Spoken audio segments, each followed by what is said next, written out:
Hi, I'm going to talk today about phobias. If you've got a fear, a very, very powerful fear, which just triggers, it just occurs when you see something or feel something or think something, there is a trigger and you know what the trigger is. And when it occurs, bang, you have an extraordinary, uncontrollable, violent fear. Yeah, a fear which kind of comes from outside of you. So, I'm not saying this is the only solution, okay? All I'm going to explain to you is my observations of what I have discovered through hypnosis. And they've all had the same structure. So, clearly I can't say that this is the only potential route, but it has always been this way in every single person that I have come across so far. Now that may well be because that type of person is asking me. I don't know. Your phobia can be about anything. It can be for baked beans. It can be for teddy bears. It can be for buttons. It can be for shoelaces.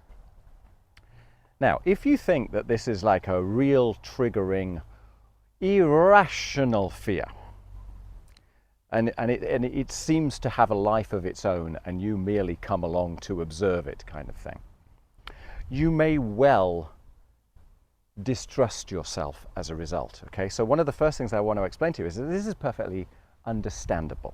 Okay, in my experience anyway, it's a normal, rational result of a pattern recognizing mind.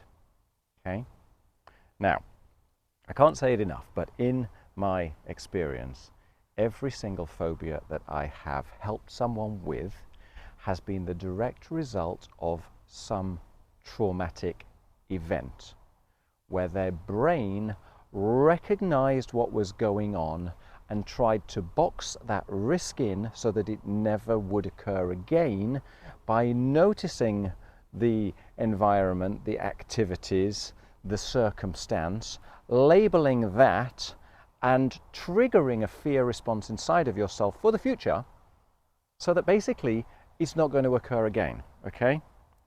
So therefore, you end up with a subconscious or non-conscious habitual response to something which is so far at the back of your mind, it was probably created many, many years ago, that there is zero conscious awareness of it. So there's nothing consciously that you can suddenly do to fix it, yeah, because it's not a conscious process in the first place.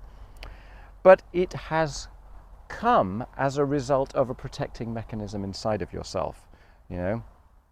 It can even be the case, interestingly, that you can find a way to maintain your sense of composure in areas of your life in which there are other risks by creating a phobia which gives you something to focus on. Yeah, so it gives you a sense of control. Well, if I never go up a hill, right? Well, if I never eat baked beans, I'll be safe, sort of approach. Yeah.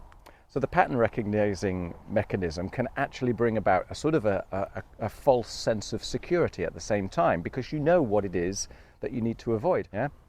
The point of all of that is that none of it is conscious. It's all going on at the back of your mind. Yeah. This is one of the reasons why I do hypnosis, because you can, I wanted to say bypass the conscious part of your mind. You never completely bypass the conscious part of your mind. It rests alongside. But as long as you feel safe as an individual to kind of quieten the conscious part of your mind, it gives you more opportunity to express the rest of you, which is where the phobia is operating. And so you can re-examine the meaning, the reasons, the safety mechanisms which are attached to the phobia. And you can reassess whether what made sense at the moment when you made that pattern conclusion is valid today. And honestly, with every single circumstance where I found, it turns out that it's like an overzealous bodyguard. Yeah. It's trying as hard as it can to protect you, but therefore it's protecting you at every possible opportunity with something that might look even vaguely like the risk that it was trying to protect you from. Yeah, which ends up exhausting. It's paralyzing. It stops you from doing whatever it is that gives you joy, because there's a constant sort of, well, there's a volatility inside of you which is outside of your control. Yeah. So the way to do it is to dive inside of yourself, and you might be amazed by the conclusions that you drew from an experience in the past. Now, I don't want to plug hypnosis per se, because just because I'm wedded to hypnosis, just because I love it, doesn't mean to say it's the only approach. It's just that it's a great way of accessing the rest of you, the feeling part of you rather than the chattering part of you. And so it gives you more opportunity to observe the rest of you. It's not that it's a silver bullet, but it's an easier way to get to the meaning behind whatever, in this particular case, the phobia. Yeah. So I hope that's of interest.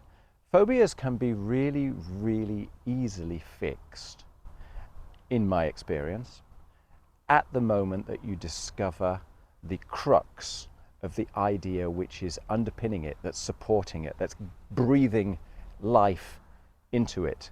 Because the likelihood is that that was learned long, long ago, and it has zero relevance to today. But because you can't access it, you don't know. Yeah? I hope that's of interest. I can't really go much further with it than that, because it's one of those things that it's really, really useful to do with the back of your mind rather than with the front of your mind. But I hope it makes sense. Yeah? If it is, go learn a little bit more about the hypnotic approach to phobias, because they're all extraordinary. They're all eye-opening. They're all delightful. They're all wondrous.